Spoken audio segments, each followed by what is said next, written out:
আসসালামু আলাইকুম everyone, welcome back to my channel. আজকের পর্বে আমি আপনাদেরকে তৈরি করে দেখাবো ছোট বড় সবারই ভীষণ পছন্দের একটি খাবার প্যানকেক। এটি তৈরি করা কিন্তু খুবই সহজ, মাত্র একটি ডিম দিয়ে আপনারা ঝটপট এই প্যানকেকটি তৈরি করে নিতে পারবেন। তাছাড়া এটি তৈরি করে বিকালের নাস্তা হিসাবে কিংবা বাচ্চাদের টিফিনেও পরিবেশন করতে পারবেন। আশা করছি আমার আজকের এই ভিডিও আপনাদের কাছে অনেক বেশি ভালো লাগবে আর অনেক সহজও লাগবে। ভালো লাগলে আমার এই ভিডিওটিতে একটি লাইক দিয়ে আমার চ্যানেলটিকে সাবস্ক্রাইব করে নেবেন। আর এইরকম সহজ রেসিপির নোটিফিকেশন সবার আগে পাওয়ার জন্য পাশে থাকা বেল বাটনটি অন করে দিবেন। আর যারা অলরেডি সাবস্ক্রাইব করেছেন তাদেরকে অসংখ্য অসংখ্য ধন্যবাদ। তাহলে চলুন আর কথা না বাড়িয়ে ভিডিওটি শুরু করি। এর জন্য সবার প্রথমে আমি এখানে নিয়ে নিচ্ছি একটি ডিম। ডিমের পরিমাণটা আপনারা বাড়িয়ে কমিয়ে নিয়ে নিতে পারবেন। আর ডিমটি যদি ফ্রিজে থাকে অবশ্যই তৈরি করার আগে আধা ঘন্টা আগে এটি বাইরে বের করে নেবেন। এখন এর সাদা অংশটি আমি আলাদা করে নিয়ে নিচ্ছি, কুসুমটি এক সাইডে রেখে দিচ্ছি। কুসুমের ব্যবহারটা পরে আপনাদেরকে দেখিয়ে দেব। এখন একটি হ্যান্ড উইক্সের সাথে আমি এটি ফেটিয়ে একটি ফোমের মতো তৈরি করে নেব। আপনারা চাইলে এই কাজটি ইলেকট্রিক বিটার কিংবা কাঁটা চামচের সাহায্য করে নিতে পারবেন। আমি এখানে হ্যান্ড উইক্সের সাথে এভাবে বারবার নাড়তে নাড়তে দেখবেন একটি ফোমের মতো তৈরি হয়ে গিয়েছে। আর তখনই আপনারা এটি স্টপ করবেন। এভাবে করে আপনারা করে নিতে পারবেন, এভাবে হাতের ভেতরে ঘুরিয়ে ঘুরিয়ে। তাছাড়া একইভাবে নাড়তে নাড়তে দেখবেন এটি ফোমের মতো হয়ে গিয়েছে। কিন্তু একটু সময় আর ধৈর্যের প্রয়োজন হবে। আপনারা একটু সময় আর ধৈর্য নিয়ে কাজটি করে নেবেন, দেখবেন ভালোই হবে। এটি এখন ফোমের মতো হয়ে গিয়েছে। এখন একটি আমি এক সাইডে রেখে দিচ্ছি। যে কুসুমটা আমি নিয়ে নিয়েছিলাম সে কুসুমটা আমি হ্যান্ড উইক্সের সাথে ফাটিয়ে নিচ্ছি। এর সাথে দিয়ে দিচ্ছি 1/4 কাপ চিনি। চিনির পরিমাণটা আপনারা বাড়িয়ে কমিয়ে নিয়ে নিতে পারবেন।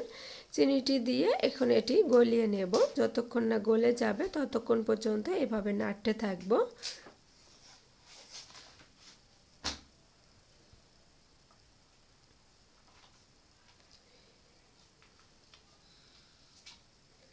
চিনিটি গলে যাওয়ার পরে এখানে আমি দিয়ে দিচ্ছি 1/4 কাপ লিকুইড দুধ। আপনারা চাইলে এই দুধটা নাও দিতে পারেন, তবে আমি এখানে দিয়ে দিচ্ছি। আর সাথে দিয়ে দিচ্ছি 1 টেবিল চামচ রান্নার তেল,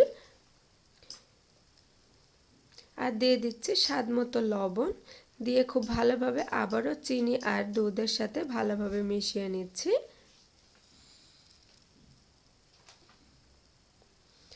ভালোভাবে মেশানো হয়ে গেছে। ডিমের যে কাঁচা গন্ধ সেটি দূর করার জন্য আপনারা এখানে দিয়ে দিতে পারবেন ভ্যানিলা এসেন্স। আমি এখানে 1/2 চা চামচ ভ্যানিলা এসেন্স নিয়ে নিচ্ছি। আপনাদের কাছে যদি ভ্যানিলা এসেন্স না থাকে লেবুর রস কিংবা এলাচের গুঁড়োটাও এখানে দিয়ে দিতে পারবেন। দিয়ে খুব ভালোভাবে এখানে মিশিয়ে নিচ্ছি।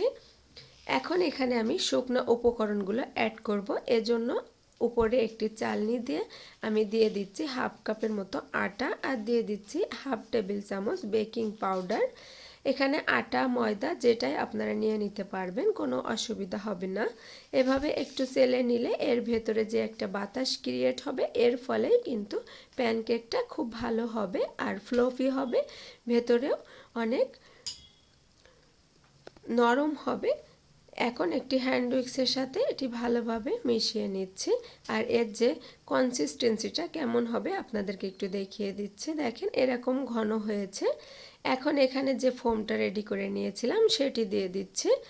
এই ফোমটি দেওয়ার পরে কিন্তু খুব আলতোভাবে এটি মিশিয়ে নিতে হবে। এটি তাড়াতাড়ি কিংবা জোরে এটি মিশানো যাবে না, তাহলে কিন্তু এর ভেতরে যে বাতাস সেটি কিন্তু বের হয়ে যাবে আর কেকটা কিন্তু ফুলতে চাইবে না। আলতোভাবে একটু সময় নিয়ে এই কাজটি করে নিতে হবে। দেখবেন কেক বানানোর সময় আপনারা নিজেরাই বুঝে যাবেন। এখন আমি চুলায় একটি প্যান বসিয়ে দিয়ে দিয়েছি, আর প্যানটি গরম হয়ে গিয়েছে। এখানে দিয়ে দিচ্ছি একটু তেল। তেলটা একটি টিস্যুর সাহায্যে আমি ব্রাশ করে নিচ্ছি, অর্থাৎ মাখিয়ে নিচ্ছি। এখন এখানে দিয়ে দিচ্ছি একটি চামচের সাহায্যে যে ব্যাটারটা সেটা আমি রেডি করে রেখেছিলাম সেটা এখানে দিয়ে দিচ্ছি। দিয়ে এর চারিপাশ দিয়ে একটু পানি দিয়ে দিচ্ছি। এর ফলে এই পানিটি গরম হয়ে শেষ হয়ে যাওয়ার ভেতরে আমাদের প্যানকেকটি কিন্তু রেডি হয়ে যাবে। আর চুলার জালটি কিন্তু একবারেই লোতে থাকবে। এখন ঢাকনা দিয়ে ঢেকে এটি রান্না করে নেব কিছুক্ষণ পরে ঢাকনা উঠিয়ে নিয়েছি। দেখেন কেকটা কিন্তু একেবারেই রেডি হয়ে গিয়েছে। এখন এটি উল্টিয়ে নিচ্ছি। এভাবে করে উল্টিয়ে নেবেন। এটি দেখতে যে এত সুন্দর দেখা যায় আর খেতেও কিন্তু মাশাআল্লাহ অনেক টেস্টি হয়।